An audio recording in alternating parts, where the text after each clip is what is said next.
السلام علیکم ناظرین، آج کا جو ہمارا ٹاپک ہے الراشی والمرتشی خلاف معافی نار، رشوت کے اوپر ہمارا ٹاپک ہے اور ہم رشوت کے اوپر بات کرنے والے ہیں کہ رشوت کیسے ہم اس ملک میں ختم کر سکتے ہیں اور کیسے ہم کیا کہتے ہیں اس ملک کو پاک صاف کر سکتے ہیں۔ اس پہ کیا کہتے ہیں ہمارے ساتھ موجود ہیں عمران صاحب، یہ بات کریں گے رشوت پہ۔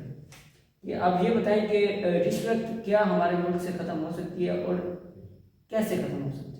اعوذ باللہ السمیع العلیم من الشیطان الرجیم من حمزہ ونفخہ ونفثہ، بسم اللہ الرحمن الرحیم، الصلاۃ والسلام علی سید الانبیاء وخاتم المرسلین۔ رشوت ختم ہو سکتی ہے؟ جی بالکل ہو سکتی ہے۔ پہلی بات تو یہ سمجھ لیں رشوت ہے کیا چیز۔ ہم جو لوگ ہیں نا، ہم لوگ بڑے عجیب و غریب قسم کے نمونے ہیں۔ ہم نے جیسے یہودی عیسائی کہتے تھے نا، ایک راہ فرار نکال لینا۔ تو اب مسئلہ یہ ہے کہ یہ وہ دور آ چکا ہے جس کے اندر ہم نے رشوت کو رشوت سمجھنا چھوڑ دیا ہے۔ ہم اسے کہتے ہیں کہ کام کروانا ہے، بس اس کے لیے ہم جو ہے نا وہ مجبوراً سلامی مٹھائی دے رہے ہیں، تھوڑا خرچہ پانی، وہ اتنا محنت کر کے آیا ہے، فرض کریں میٹر لگوانا ہے آپ نے، تو وہ بندہ آیا ہے میٹر لگا کے آپ کو کہتا ہے جی چاہ پانی سے ہم ہی دے دو جی، دیکھو سر جیسے ایک مفتی نے فتویٰ لگایا سر، وہ ذرا ہاں مفتی سر کھڑے ایک جگہ پہ بات ہو رہی، تو اسی واقعہ کے حوالے سے بات ہونا شروع ہوئی، تو اس بھائی نے کہا کہ دس از امپاسبل، پاکستان کے اندر جو ہے نا رشوت، اسی ٹاپک پہ بات ہو رہی تھی، رشوت کے علاوہ کوئی کام نہیں ہوتا۔ میں نے کہا ہونا چاہیے، بہت سارے ایسے کام، یہ نہیں ہو سکتا کہ اس پورے ملک کے اندر اتنا ایک اندھا دھند اور واہیات سسٹم ہو گیا وہ ہر کام میں رشوت کے ساتھ ہوتا ہو۔ اس نے میٹر کی مثال دی، اس نے کہا جی میٹر لگوانا ہے نا تو آپ رشوت دیے بغیر لگوا ہی نہیں سکتے، بے شک ٹرائی کرنا۔ اور میں نے واقعی بہت سارے لوگوں سے پوچھا، انہوں نے کہا رشوت دیے بغیر ہی کام نہیں ہوتا۔ بہرحال افسوسناک بات جو اس سے میں نے سنی اور میں آپ سے شیئر کرنا چاہتا ہوں وہ یہ ہے کہ ان کے کچھ کزنز ہیں مفتی ہیں، تو ان مفتیوں سے انہوں نے پوچھا کہ ایسے ایسے ہم نے میٹر لگوانا، یہ بھی نہیں کہ ان کا فرسٹ میٹر تھا، ان کے گھروں کے یعنی کہ 2-3 اور میٹر یعنی ایکسٹرا میٹرز تھے۔ تو مفتی صاحب نے فرمایا کہ دیکھیں، جیسے وہ میٹھے میٹھے ہوتے ہیں مفتی، دیکھیں یہ پاکستان ہے، اس پاکستان کے اندر رہنے کے لیے ہمیں ضروری ہے کہ ہم اپنی ضروریات کو ڈگری والے مفتی درباری مفتی کہتے۔ تو میں نے اسے کہا یار کوئی اس مفتی سے ریٹرن میں مجھے لے کر دو نا، اگر وہ ریٹرن میں مجھے دے دیتا ہے کہ ہاں جی بھائی جان یہ رشوت دینا جائز ہے، پھر تو گل ہی مک جاتی ہے نا، اس کو پھر اس کو بندہ پہلے لٹکائے کہ جو حضور اکرم صلی اللہ علیہ وآلہ وسلم کی واضح اور صحیح حدیث کا انکار کر رہا ہے کہ الراشی والمرتشی کلاہما فی النار، یہاں پہ آگے الا کا لفظ کہیں نہیں آیا کہ الا مگر الپاکستان اللہ معاف فرمائے، اللہ معاف فرمائے، الا الپاکستان نہیں ہے ایسا کہیں پہ، واللہ باخدا ایسا نہیں ہے۔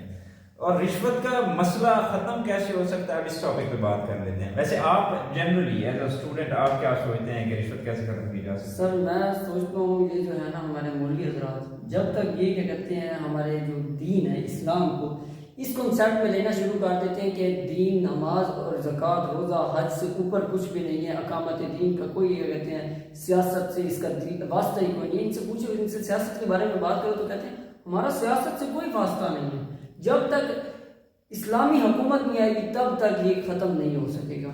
سر بہت دور جا رہے ہو سر میں آپ کو ریئلٹی بتا رہا ہوں، لوگ رشوت لیتے کیوں ہیں، کبھی یہ سوچا ہے؟ سر رشوت سر پیٹ آ کے سوچا ہے نہیں، پیٹ دیکھیں نا، ایک ماشاءاللہ بندہ آج، اچھا مجھے ایک بات بتائیں، آپ کی کل شادی ہو جائے، کتنے پیسے آپ کے پاس ہوں کہ آپ گھر کا گزارا ماہانہ چلا سکتے ہیں؟ بجٹ بولیں۔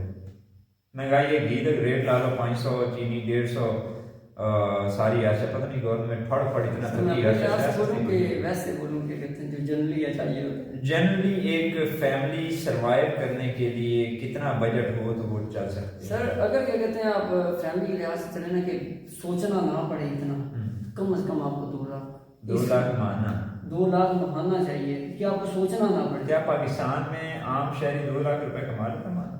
نہیں کما لیتا، مشکل سے 50 سال رشوت نہ رہتے آپ بولے اسلامی حکومت لے کے آیا، اسلامی حکومت لے کے آنے کے لیے سر آ ہی نہیں سکتی۔ میں یہ آپ لا تک آج مجھے قرآن پاک سورت میری کوشش کرتی ہے لیکن پھر بھی یہ پاکستان یہ ہمارے، میری معذرت آپ کی میں بات کر رہا ہوں، میں آج قرآن پاک میں سورۃ الحجر کی وہ آیات پڑھ رہا تھا جن میں حضرت ابراہیم علیہ السلام کے پاس وہ فرشتے آتے ہیں اور وہ کہتے ہیں کہ ہم آپ کو بشارت دینے آئے ہیں غلام ایک بیٹے کی، تو حضرت ابراہیم علیہ السلام کہتے ہیں میں تو بوڑھا ہو چکا ہوں اور میری بیوی بھی بانجھ ہو چکی ہے، how this is going to happen. پھر وہ کہتے ہیں کہ آپ کیا نا امید ہو رہے ہیں اللہ سے؟ تو پھر فوراً کہتے ہیں کہ میں نا امید نہیں ہوں، نہ میں نا امید ہو رہا ہوں، نہ میں گمراہوں میں ہونا چاہتا ہوں. سمجھ نا امیدی. دیکھیں وہ اتنی ایج میں پہنچ کے کیونکہ ایک کوشچن تو آیا تھا، کوشچن ارائز ہوا کہ کیا میں پھر بھی بن سکتا ہوں؟ ہم نبیوں کے سواریوں کے پاؤں کی بھی خاک نہیں، باقی ان کے حساب وغیرہ تو سارے دور کی بات نہیں، سواری میں پاؤں کی خاک بھی نہیں. تو اگر ان کے ذہن میں آیا تو ہمارے ذہن میں اگر آ جائے تو اللہ ہمیں بھی معاف فرما دیں گے. ٹھیک ہے، اس ملک میں اسلامی نظام بے شک آ سکتا ہے. فرسٹ آف آل ہمارا ٹاپک ہے نا، اس ٹاپک سے نہ رشوت لوگ لیتے کیوں ہیں؟ دیکھیں انسان کی ضروریات ہوتی ہیں. جیسے میں نے ان سے سوال کیا کہ آپ کو کتنے پیسے چاہیے کہ آپ اس میں مینٹین کر سکتے ہیں، جیسے کہ انہوں نے بتایا 2 لاکھ روپے چاہیے. اب ان کی بیسک انکم 1 لاکھ روپے ہے، اس میں وہ ٹوٹل جتنا کام کر سکتے ہیں، فرض کریں یہ مارننگ سے لے کر ایوننگ تک ڈیوٹی کرتے ہیں، ان کے 1 لاکھ روپے ملتا ہے. اب اوپر والا لاکھ یہ کیسے پورا کریں گے؟ اب جو گھر میں بیٹھی ہوئی ہائی کمیشنز ہوتی ہیں، وہ جو منسٹرز بیٹھی ہوتی ہیں گھر میں، انہیں تو نہیں پتہ ہوتا کہ کیا کیسے باہر آپ لے کر آ رہے ہیں، کیسے کر رہے ہیں، یہ کیسے اپنے اخراجات کو میٹ کرنا ہے. انہوں نے تو کہہ دینا ہے اور جانا فلانی شادی تھے سر اور چھوٹے تھے بھی پہنے کپڑے. سر تو اچھا جی، ایک چھوٹا سوال جی آنے دیں. سر آپ رن اچھا چھوٹی سی بات ہے، معذرت کے ساتھ آپ کے تھوڑی اچھا میری بات ہے اچھا چھوٹی سی میری بات سنیں. اچھا اس دور حاضر کے اندر اس دور حاضر کے اندر جو شخص آپ سے یہ کہتا ہے کہ وہ رن مرید نہیں ہے، اللہ کی قسم میں دعوتاً کہہ سکتا ہوں وہ بڑا رن مرید ہوتا ہے.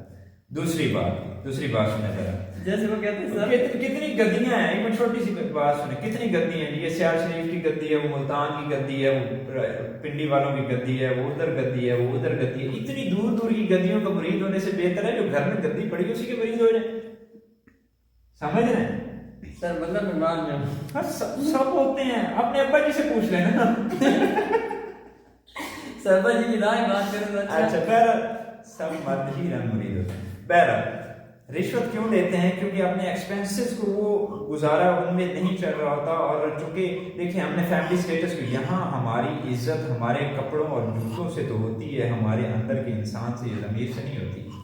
یہ معاشرہ، اب اس معاشرے میں ہم ٹھیک کیسے ہو سکتے ہیں؟ پرابلم تو یہ ہے نا، پہلے دیکھیں کوئی بھی چیز ہے نا وہ سڈنلی ختم نہیں کی جا سکتی. آپ فرض مال آپ کے رشوت کو ختم کرنا چاہتے ہیں تو اس کی بنیاد اس کو آپ اسی طریقے سے سالو کرنے کی کوشش کریں گے جس طرح اللہ تعالیٰ نے نہیں پہلے اچھا تھوڑی میری بات مکمل ہو رہی ہے. اس کے لیے آپ کریں گے کیا کہ اللہ تعالیٰ کی ہی سنت کو فالو کریں گے. اللہ تعالیٰ نے قرآن پاک میں جب شراب کی حرمت کا کہا ہے نا تو سڈنلی نہیں کہہ دیا ختم کر دو شراب. سود کا کہا ہے سڈنلی نہیں کہا کہ سود ختم کر دو. تیسرے حکم میں شراب حرام ہو رہی ہے. اسی طرح سود بھی اگلے احکام میں، پہلے احکام میں نہیں تھا، اگلے احکام میں آ رہا ہے کہ سود حرام ہے. ٹھیک ہے، اسی طرح رشوت کو بھی ختم کرنا ہے تو اس کے لیے اسٹیپ بائی اسٹیپ آپ جائیں گے. لوگوں کے اندر سب سے پہلی بات تو تعلیم. جو ہے ایک چھوٹی سی کہاوت ہے، امین احسن اسلائی صاحب اللہ تعالیٰ ان کو جنت میں اعلیٰ مقام ادا فرمائے جی. تو وہ ہوگا کسی فرقے کا تو ہوگا. بہرحال ہمارا کام ہے دعا کرنا سب کے لیے، سب مسلمان. سر وہ آج کل نا ہمارے پاکستان کے مولوی جو ٹکٹ دے دیتے ہیں نہیں، الحمدللہ ہر سب کے پاس اپنی ٹکٹیں ہیں. یار حافظ 70 نو لے کے جا سکتا ہے، جہاں مولوی 70 نو پڑھائی بیٹھا 70 ضرب دے نظر اس نے تھوڑا جی صحیح نہیں ملتی، کوٹا تو ملے گا نا اسے. بہرحال سب کے پاس کوٹا ہوتا ہے. امین احسن اسلائی صاحب بڑی پیاری بات فرماتے ہیں. وہ کہتے ہیں کہ اس نظام تعلیم سے گزر کر اگر کوئی بندہ ولی رہ جائے تو اس کے لیے 2 کنڈیشن ہیں. یا وہ بندہ بالکل ہی کند ذہن ہے کہ جس نے اس نظام تعلیم کو دیکھا ہی نہیں ہے، اس نے سمجھنے کی کوشش ہی نہیں کی، یا دوسرا وہ پیدائشی ولی ہے. تو سب سے پہلے تو ہم اس پہ فکر کریں کہ ہم اپنے بچوں کو تعلیم کیا دے رہے ہیں. وہی تعلیم دے رہے ہیں جو ہم نے حاصل کیا ہے. دیکھیں آپ کے سب سے جو بڑے بڑے ادارے ہیں ان میں سب سے زیادہ پڑھے لکھے ہوئے لوگ بیٹھے ہیں اور وہ سب کے سب متکبر لوگ ہیں. بات کرنے کی تمیز کوئی نہیں ہے، رشوت رج کے لیتے ہیں، حرام کھاتے ہوئے اسے اپنے ماں باپ کا مال سمجھتے ہیں، وراثت کا مال سمجھتے ہیں. بہرحال اس ٹاپک پہ ویڈیو ہماری آگے چلتی رہے گی. تو مزید آپ جو ہے سبسکرائب کر لیے نہیں سر یہ کہنا پڑتا ہے تو کہہ دو تو سمجھ سبسکرائب کر دو یار مہربانی کر دو یار، تھوڑا کی چلا جانا سر محنت کر رہے ہیں یار کٹ کر بھی لیا